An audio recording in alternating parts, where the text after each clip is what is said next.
Hello အားလုံးပဲမင်္ဂလာပါအာဆင်နယ်မြန်မာစပို့အားပေးနေကြတဲ့ဂါနာဖန်ညီကူမောင်နှမများအားလုံးပဲမင်္ဂလာပါကျွန်တော်တို့အာဆင်နယ်တင်းပေါ့လေ DRD ဒါ EPM ပေါ့လေပရီးမီးယားလိစူဖလားကိုလက်မလွတ်ချင်ဘူးဆိုရင်လောက်ရမဲ့တစ်ခုတည်းသောအရာကိုကျွန်တော်အနေနဲ့တစ်ခုတည်းသောအချက်လို့လည်းပြောလို့ရတယ်ပေါ့လေကျွန်တော်အနေနဲ့တုံးတက်ပြောကြတော့မှာဖြစ်ပါတယ်အာဆင်နယ်တင်းအနေနဲ့ပေါ့လေ DRD ကျွန်တော်တို့ဒါပရီးမီးယားလိစူဖလားကိုဒါလက်တကယ်လက်မလွတ်ချင်ဘူးဒါနီးပြအာဒီတာရောကျွန်တော်တို့အတင်းသားတွေရောပေါ့လေဒါတကယ်လက်မလွတ်ချင်ဘူးဆိုရင်လာမဲ့တစ်ပတ်အဲ့ဒီ ETH မှာရှင်ပြန်ကစားမဲ့ Man City နဲ့ပွဲစဉ်ကိုပေါ့လေMajor Trophy ဒါဘူလူဝဲပုံစံမျိုးပေါ့လေ Major Trophy ကျွန်တော်တို့ဒါChampion League ဖလားဘူလူဝဲပုံစံမျိုးကျွန်တော်တို့ Premier League ဖလားဘူလူဝဲပုံစံမျိုးပေါ့လေ Major Trophy တခုဒါ Major Trophy တခုရယူဖို့ကျွန်တော်တို့ fight ရမဲ့ Trophy ဘူလူဝဲပုံစံမျိုးပေါ့လေအဲ့လိုမျိုးဘူလူဝဲပုံစံမျိုးတက်မှတ်ပြီးတော့ DRD ရဲ့ကျွန်တော်တို့8-1 farm out ပေါ့လေအကုန်လုံးကိုဒါကျွန်တော်တို့အာုံစိုက်ပြီးတော့အကုန်လုံးအတင်းသားတွေအပါဝင်ပေါ့လေကျွန်တော်တို့ဒါပြည့်တက်တွေရောနီးပြ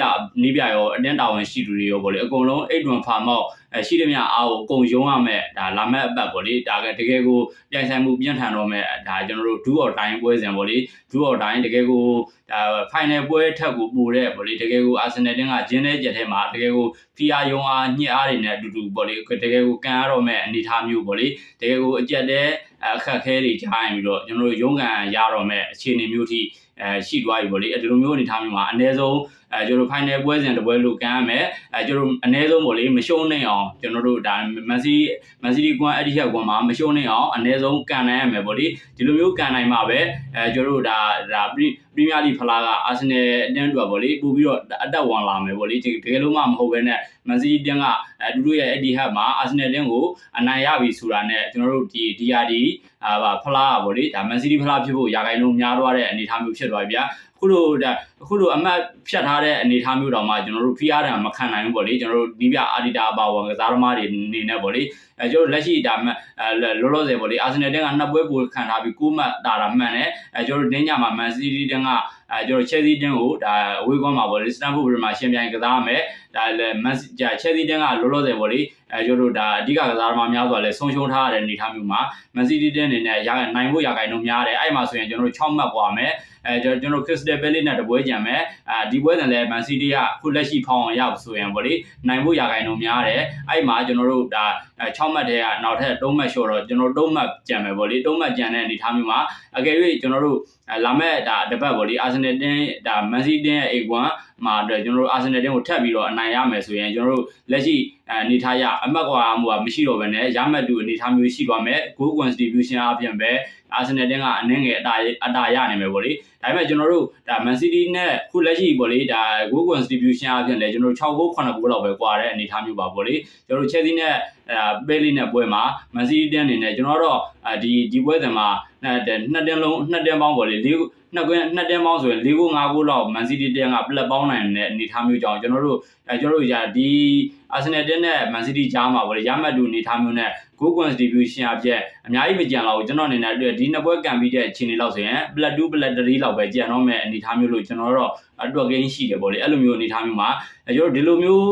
ဒီရမှတ်တွေဖြတ်ထားတဲ့အခြေအနေမျိုးမှာတော့ PR တံမခံနိုင်တာပေါ့လေကျွန်တော်တို့ရမှတ်တူသွားတဲ့အနေထားမျိုးမှာ Arsenal တင်းကဒီ PR တံခံနိုင်စရာအကြောင်းကိုမရှိတာအဲ့လိုမျိုးအနေထားမျိုးဖြစ်တယ်ကျွန်တော်တို့ဒီတစ်ခုပေါ့လေကျွန်တော်တို့ဒီတစ်ခုလောက်ရမယ်မဖြစ်မနေကိုလောက်ရမယ်အာဒီတာနဲ့အတင်းသားတွေအပါဝင်ပေါ့လေအကုန်တင်းတာဝန်ရှိတွေပါဝင်ပြည့်တက်တွေလည်းကျွန်တော်တို့ဒီအဝေးကွမ်းဖြစ်ပေမဲ့ကိုအတင်းကိုယုံကြည်ချက်ရှိလာမဲ့ဘက်မှာကျွန်တော်ဒူးအော်တိုင်းပွဲစဉ်ပေါ့လေဒီရာဒီအဆုံးဖြတ်ပေးမဲ့ပွဲစဉ်အဖြစ်ကျွန်တော်စိတ်မလျှော့ဒီပဲနဲ့ပေါ့လေလာမဲ့ဘက်ကျွန်တော်တို့ဒါတခဲနဲ့အားပေးဖို့လိုတယ် Man City ကွန်းကိုတွားရောက်ပြီးတော့ကျွန်တော်တို့ဒါတခဲနဲ့အားပေးဖို့လိုတယ်ကျွန်တော်တို့ဒါမျှော်လင့်စရာရှိတာကကျွန်တော်တို့ဒီအိုက်ပွဲစဉ်ကိုပေါ့လေဒါ ETH ပွဲစဉ်ကိုအနိပြအာဒီတာလဲကျွန်တော်အောင်စိုက်ထားတဲ့ပုံစံအပိုင်းမှာပါတယ်ပေါ့လေဘာလဲဆိုတော့ကျွန်တော်တို့တင်ပါကိုကျွန်တော်ဒါခြံထားသေးတယ်စာကာကိုခြံထားသေးတယ်စာကာကိုခြံထားသေးတယ်နောက်ထပ်ကာလာဗီယိုဒ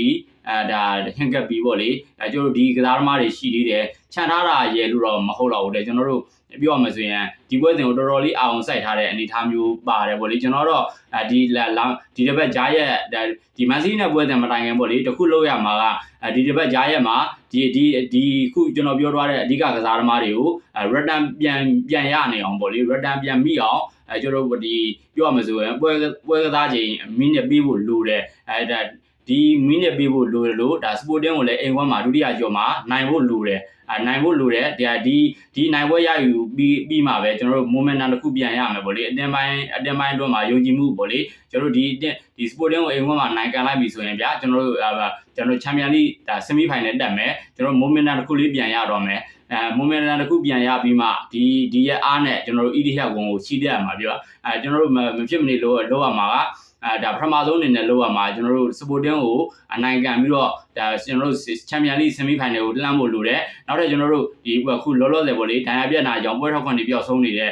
ကျွန်တော်ဟင်ကပီကလာဖီယိုဒီတမ်ဘာဆာကာပေါ့လေဒီကစားသမားတွေကိုဒီအိုက်ပွဲစဉ်မှာကျွန်တော်တို့မိနစ်ပေးဖို့လိုတယ်ပေါ့လေဥပမာကျွန်တော်တို့ပွဲစကြတဲ့မထည့်ရင်လည်းရတယ်ပေါ့လေကျွန်တော်တို့မိနစ်60 80မှာဒီကစားသမားတွေ momentum မိနစ်အနည်းငယ်ပြည့်ရအောင်ပေါ့လေကြက်ခိုင်မှုကောင်းနေအောင်လုပ်ပေးဖို့လိုတယ်ဒါအရေးကြီးဆုံးပဲဒါပြီးရင်တော့ကျွန်တော်တို့ဒါဒီအကယ်၍ပေါ့လေဒါဒီ Champions League semi final တက်ပြီဆိုရင်တော့ဒါအတွင်းပိုင်းမှာဒါကစားသမားတွေအပိုင်းမှာပေါ့လေယုံကြည်မှုအနည်းငယ်ပြန်ရမယ်ဒါ EDH ကွန်ကိုချီတက်တဲ့လမ်းကြောင်းမှာအားလေးတည်းရဖြစ်မယ်ပေါ့လေဒီအပိုင်းလေးလုပ်ဖို့လိုတယ်နောက်ထပ်အပိုင်းကကျွန်တော်တို့ EDH ကွန်ကိုချီတက်ပြီးတော့ဒီဟာဒီတကယ်ပဲ Arsenal နဲ့အနေနဲ့ဒါ Premier League ဖလားလိုချင်တယ်ဆိုရင်ဒါ Man City ရဲ့ကွမ်းမှာပေါ့လေအနည်းဆုံးကျွန်တော်တို့ဒါဒီမရှုံးအောင်ကန်ဖို့လိုတယ်ပေါ့လေကျွန်တော်တို့အမှတ်တူလုံးဝဖြစ်မခံအောင်အဖြစ်ခံလို့မရအောင်အမှတ်တူလုံးဝဖြစ်သွားပြီဆိုရင်တေချာပေါ့ဒါဒီယာတွေက Man City ဖလားလို့ပြောလိုက်လို့ရတဲ့အနေအထားမျိုးပေါ့လေကျွန်တော်တေချာမယ်ဆိုရင်လက်ရှိ3မှတ်ပဲပြန်ခွာဒါ Man City တန်းအခုလက်ရှိပွဲကြံ2ပွဲနိုင်အောင်ကျွန်တော်3မှတ်ပဲရှိအောင်မဲ့အနေအထားမျိုး3မှတ်တာအောင်မယ်ဗျာအဲ့လိုမျိုးအခြေအနေဖန်တီးနိုင်ဖို့လိုတယ်ဒါပဲကျွန်တော်တို့ Arsenal တင်းအနေနဲ့ဒီယာတွေကိုဒါ Premier League ဖလားရကြံနေတယ်ဆိုရင်ကျွန်တော်တို့လောက်ရမယ်တခုတည်းတော့အရာလိုပဲကျွန်တော်အနေနဲ့မြင်ပါတယ်ကျွန်တော်တို့အားလုံးကျေးဇူးအများကြီးတင်ပါတယ်ကျွန်တော်ဒါဗီဒီယိုလေးတွေပေါ့လေစောင့်မျှော်ကြည့်ရှုပေးခဲ့ကြတဲ့ခါနာဖန်ညီကိုတယောက်ချင်းစီတိုင်းကိုကျေးဇူးအများကြီးတင်ပါတယ်ကျွန်တော်ဒီ season ကိုဒါအဓိကကူညီပံ့ပိုးပေးတာကတော့ Batson Game မှာဘော်ရာများဖြစ်ပါတယ် Batson Game မှာညီကိုတို့အနေနဲ့ဒါဘောလုံးပွဲတွေဆော့ကစားခြင်းနဲ့ဆိုရင်ပေါ့လေ